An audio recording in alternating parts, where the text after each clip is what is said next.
I want my work ideally to be dynamic, to always either have something still malleable or through a certain coexistence or competition that it can tend to be the one thing or the other. I would never want it to be rigid and stiff, just one thing. So I'm going to show you a few of the ink drawings I've been making.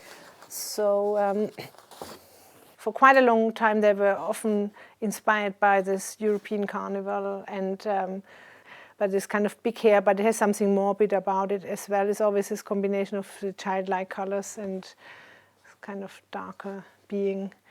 And then here is one of the drawings where I started kind of using wax to have this other drawing on top or underneath the drawing, so it's kind of this coexistence. The ink drawings I've been making, I started when I did my master's at Goldsmiths College in 2001. The very first ink drawings did maybe remind a bit of Rorschach blots. Not just because it was ink, but I really liked it to be figurative and abstract in the same time, and that often dealing with then the anthropomorphic, so often in a geometric way or some kind of structuring, and then reacting onto it, so it's always a dialogue with myself, if you like. All of a sudden I realized all the questions I'm trying these other mediums to solve, actually they are already present in the drawings.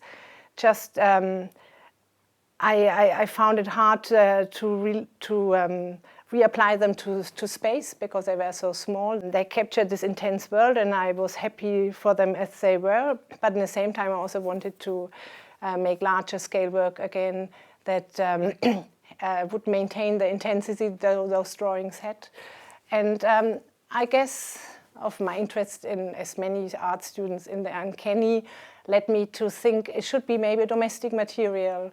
So I thought maybe I should try to work with wool and to try to make a carpet. So I went to the textile department, and I have to say Helen Weston, the main technician there, she taught me how to do it and realized that I really reacted well to the technique because as much as I like the outcome, I also fell in love with the process. I guess the furriness, the shagginess, but also the way you can work with color and vary with color and the length of wool as the two parameters. I realized that it would be a really nice realization of those drawings. Of course, I never thought I would still be doing it 13 years later. It's just I always discover a new language within the technique, the material. The work itself did change over the years a lot. This is, for example, one of my very early tufted pieces. Is actually a carpet made from a watercolor, and as you can see, it still looks quite like one. It's my lino cuts. So the lino cuts, that certainly they happened at an important time when I started with the tufting, started to be interested in the German expressionism, but grew really tired of just using an ink drawing and translating it into wool. They were beautiful, those first tufted pieces, but in the same time I didn't find it so interesting as this process. I think it became an expressionist way of working.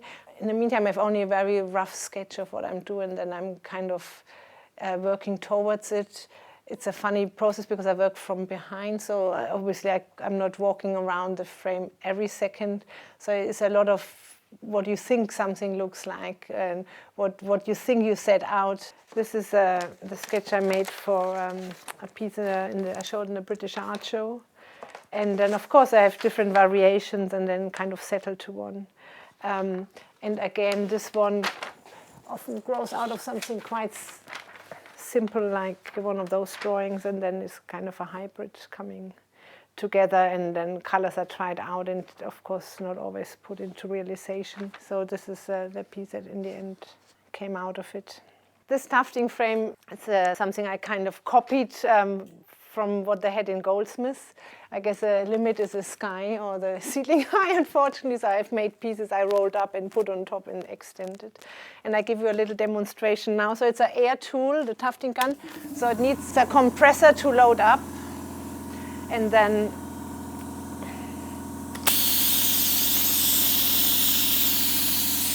it's, I have a drawing outside. So let's say I have a semicircle. I would just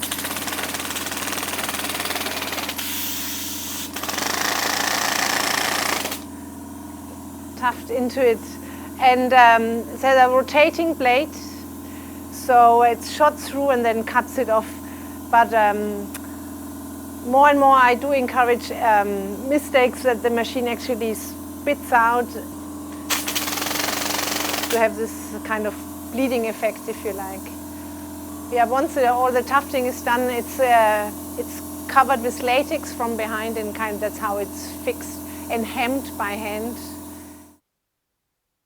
My work always hovers between the 2 and the 3-dimensional, or often has a painterly inner sculptural quality. I think I also choose materials for their rawness, and that actually led me to work with ceramics. And I really fell in love with the material, as it has the potential to be highly polished or seductive through the glazing, but it can be used in a very raw, direct and primal way, again, without actually that much knowledge in a way. So it's really, it's a very direct medium. In the beginning there were masks, and then they became more characters, but I think they still relate to human size in terms of what they represent as much as a making. And then clay is just a fantastic material to take on other surfaces and emulate other surfaces. And I guess in the whole realm of my interest in the exotic, I'm really always been drawn to snake skin or crocodile skin or scales, and it comes easy to me to kind of apply this other surface to clay and really play with it. It's not really trompe-l'oeil. It's surprisingly easy somehow to make it realistic, much more than if you would try to copy it. Yeah, it kind of gives it that the combination of maybe the snake-like object, but also like a shed skin. So again, it has this kind of before and after coexistence within the piece. Movements obviously get really well captured by just, if you shove clay together, you have this animate surface that is not being taken away. If you manage to get it in the kiln somehow, then you have this kind of frozen movement still in there. This charged being, this kind of animate soul, I wish it to exist in my tufted pieces, if you like. If I manage to do that, I don't know. I quite like if they look like they maybe have been already worn, they had some kind of other life, some existence already in a certain context, not just made for the gallery wall.